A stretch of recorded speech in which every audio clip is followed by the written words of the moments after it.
Hello, Patreon family. I know it has been a minute, right? Life has happened. Unfortunately, the little one got sick, had to run out of town, do this, that, and the third, but we are back. And today we're going to do a Venus retrograde reading specifically for my Patreon members. I have sat with my spirit guides and asked them what are the messages that our portion of the collective needs for this Venus retrograde. And I want to explain because there's always a planet in retrograde, correct? But what is the significance? What does it matter? And why is everyone making such a big deal about it? So Venus retrograde, especially this Venus retrograde in Leo, is really making us assess what has gone on, what we are carrying forward with us, and what we are letting go. People, finances, places, and situations. Venus is not just the planet that rules love. Venus rules your money. Venus rules your friendships. It rules your ability to be stable, your ability to interact with others and your relationships, and the ability to have that smoothness, that sweetness.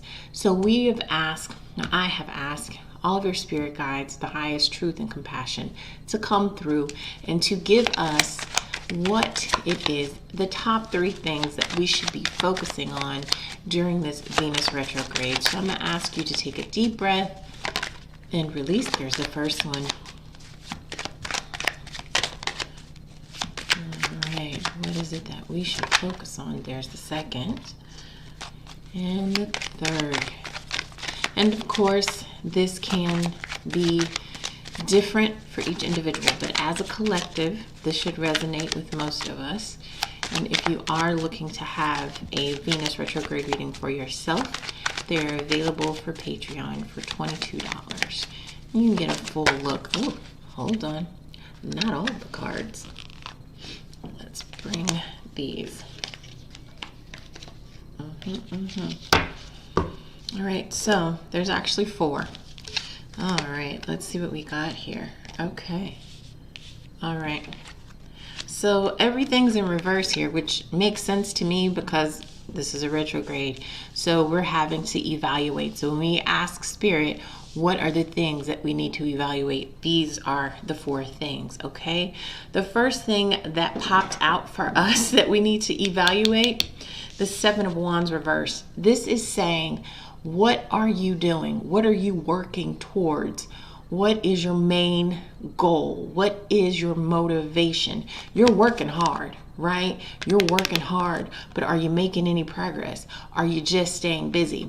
There's a difference between working hard towards something and staying busy for the sake of staying busy. And right now, for this portion of the collective, Spirit is saying, be aware and pay attention to those areas of your life where you're being busy just for the sake of being busy. Try to cut those out. Try to simplify. Your spirit guides are saying, simplify your to-do list. If whatever your top 5 goals are, going into, I'm hearing 3 different tiers for the remainder of this year, over the next year, and then the next 5 years. What are your top goals? And make sure that your daily tasks are pushing you towards them. I.e., if you are trying to become a real estate mogul, have you registered for the school? Have you taken the test? Are you giving yourself time to study? Have you cleared out your schedule? Have you made room by getting rid of extra things that you don't need in order to leave room for you to be able to bring this in? So Spirit is saying, declutter during this Venus retrograde and really focus on what your goal is and go hard on that goal.